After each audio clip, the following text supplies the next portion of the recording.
So ayun, okay KJX, kumusta kayong lahat? Isang mabilis na video lang to kasi kanina pa ako nag-check ng resistance natin. No, meron akong hindi nakita na isa. Kung mapapansin natin, no, lumipad to hanggang 67,400, no. Etong area na to ng Bitcoin, mga lodi, no. And then tiningnan ko, bakit kaya hanggang dun lang, no?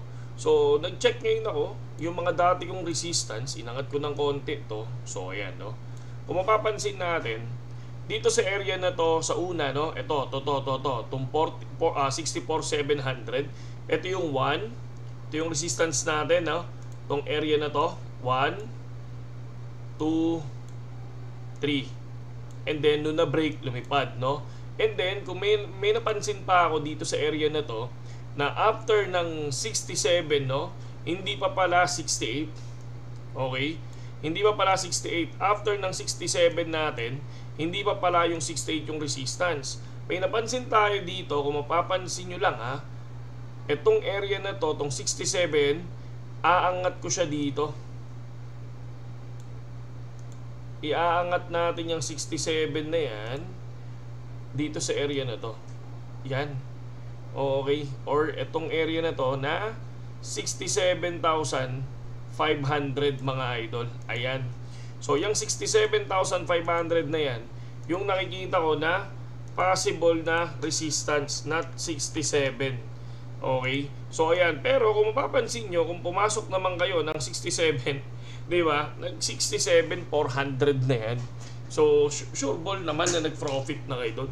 Pero dito sa area na to, ito yung nakikita ko na isa, 1, yan na, 2, tapos tong area natin ngayon, mga idol. So ayan, yan yung 3, yan 3.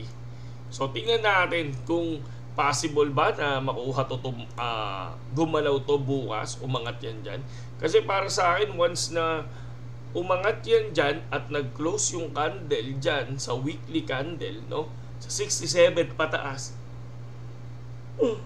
sorry, for me, tingin ko dito maglalaro yung market, no. So ayan, yan lang yung nakita ko mga idol, no, kasi baka mamaya tomorrow hindi ko na makikita tong chart ko. So susubukan ko gumawa na lang sa laptop para at least ma-update din tayong lahat. So kung kayo, gawa din kayo ng sarili nyong resistance, tignan nyo, tapos pagtulungan natin, popost ko rin to sa Facebook page natin para at least lahat tayo maging aware, di ba? So yan yung next target niyan, 67. Ayan, no.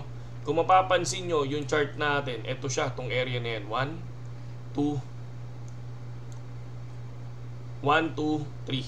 So, yun, mga lodi, no? 67,500 ang ating resistance, ha? And then, yung support natin, yung 65,597. Okay? So, sa mga wala pang BitGet, mga lodi, no? Pasok lang kayo sa ating, link natin dyan sa description, mga lodi. And then, yung event natin, mga lodi, sayang yun, konti pa lang.